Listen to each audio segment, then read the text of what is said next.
Julio Borges Center, president of Venezuela's National Assembly, speaks during a news conference prior to the start of a session of Congress in Caracas, Venezuela, Wednesday, August 2, 2017. Borges spoke about the voting technology company Smartmatic, after its CEO said that results of Venezuela's election for an all-powerful constituent assembly were off by at least 1 million votes. Ariana Cubelos, Associated Press, Caracas, Venezuela, the latest on Venezuela's political crisis and the dispute over a rewrite of its constitution. All times local 10:35 a.m. The president of Venezuela's opposition-controlled National Assembly says the legislature will call for an investigation into claims that the official turnout figure in Sunday's election was tampered with and there was a discrepancy of at least 1 million votes. Julio Borges says findings disclosed by voting software company Smartmatic provide complete confirmation of what opposition leaders and independent analysts had suspected. The National Electoral Council reported that more than 8 million Venezuelans cast ballots for delegates to a government-backed, all-powerful assembly with powers to rewrite the constitution and override any other branch of government. Opposition leaders questioned that figure and at least one exit poll suggested the turnout was less than half that amount. Smartmatic CEO Antonio Mujica announced the discrepancy Wednesday but did not say whether his company's figures were higher or lower than the officially reported turnout. Borges said lawmakers will ask the nation's chief prosecutor to investigate election board members for potential crimes. 910 a.m.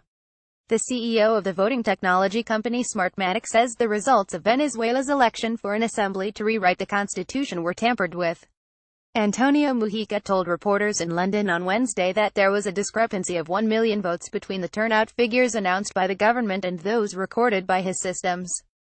Mujica said it is therefore with the deepest regret that we have to report that the turnout figures on Sunday, the 30th of July, for the Constituent Assembly in Venezuela were tampered with.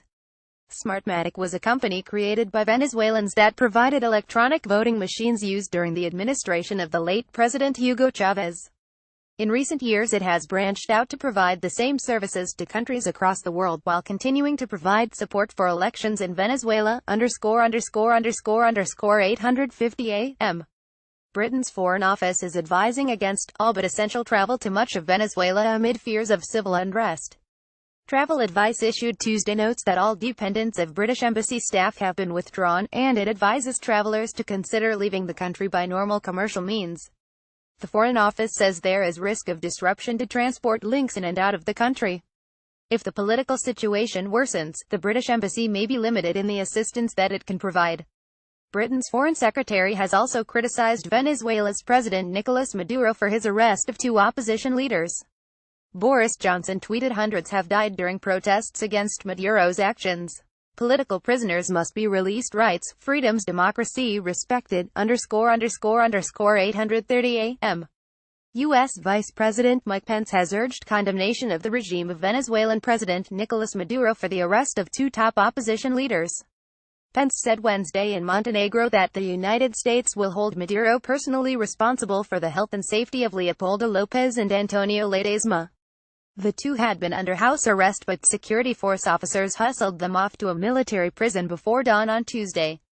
Pence said that in recent days we've seen completion of Venezuela's collapse into dictatorship. He adds the United States calls all who cherish freedom to condemn the Maduro regime for its abuse of power and its abuse of its own people. He says, Venezuela deserves democracy. This story has been corrected to reflect that the software CEO did not say whether his company's figures were higher or lower than the officially reported turnout. Copyright 2017 The Associated Press. All rights reserved. This material may not be published, broadcast, rewritten or redistributed.